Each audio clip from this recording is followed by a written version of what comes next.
ini masih bisa kita selamatkan. Walaupun tanpa akar seperti ini, sudah gundul dan sepertinya keriput-keriput, masih bisa.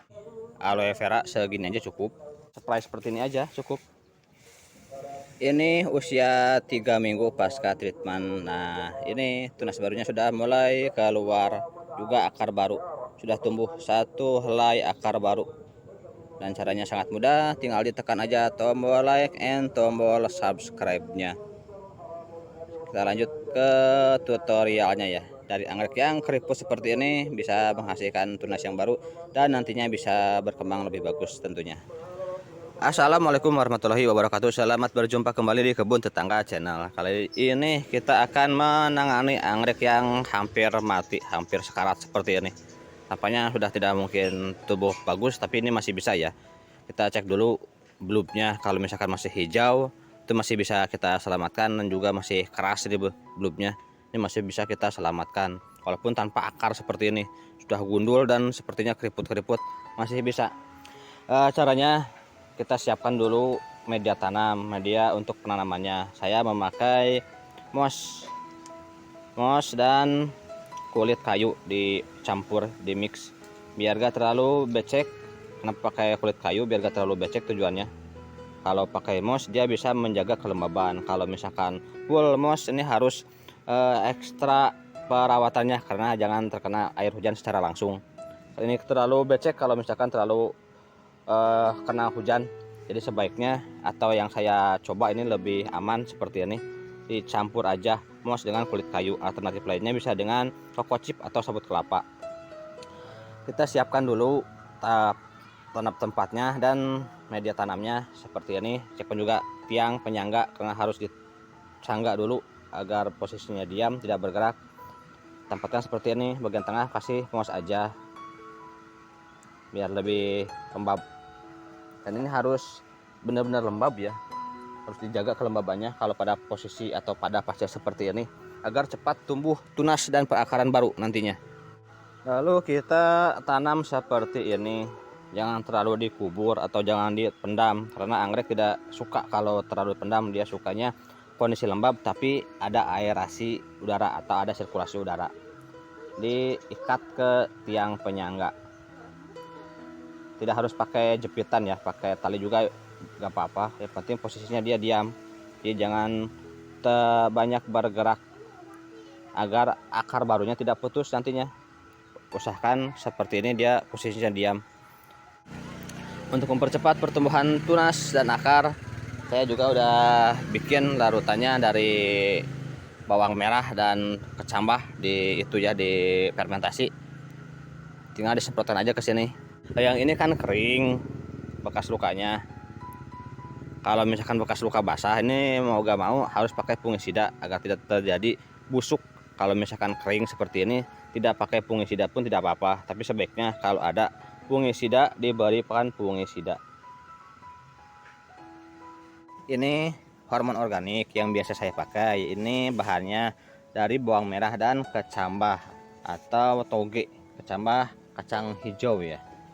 5 siung bawang merah dan 1 genggam kecambah di blender, kemudian dimasukkan ke wadah, diberi air bersih 1 liter dan juga bakteri dekomposer 4, dan ditambahkan juga molase atau tetes tebu. Jika tidak ada ini, bisa pakai gula merah ataupun gula putih agar bagus fermentasinya. Kemudian ditutup rapat dan setiap hari dibuang anginnya, karena dalam proses fermentasi dia mengeluarkan gas, kita harus buang gasnya. Dan difermentasi minimalnya 1 minggu. Setelah 1 minggu kita bisa aplikasikan pada tanaman yang akan kita rangsang pertumbuhannya. Untuk perawatan saya biasa pakai larutan encer 1:20, 1 bagian hormon, 20 bagian air bersih. Kalau untuk targetnya mempercepat pertumbuhan tunas ataupun bunga, target yang cepat, saya pakai larutan yang pekat 1:10, 1 bagian hormon, 10 bagian air bersih. Disemprotkan secara merata, tapi jangan lupa disaring dulu ya, karena ini kan belum disaring. Aplikasikan pada tanaman yang akan kita rangsang pertumbuhannya ataupun pembungaannya. Nah, seperti ini.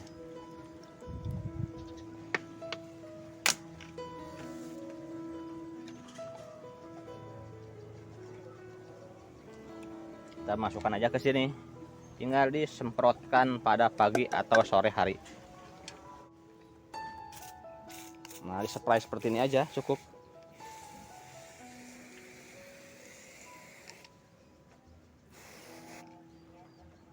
Satu minggu 2 kali kalau untuk perawatan seperti ini. Kalau memakai bahan organik ya, karena terbilang aman kalau organik, tidak terlalu riskan. Kecuali kalau kimia 1 minggu sekali aja cukup. Kalau organik 1 minggu 2 kali masih aman. Dah, tinggal kita review lagi perkembangannya di minggu-minggu berikutnya. Sementara seperti ini aja dulu proses awalnya.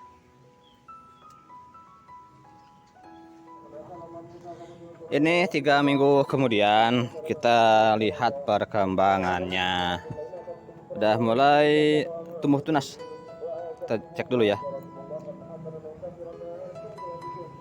Nah, ini.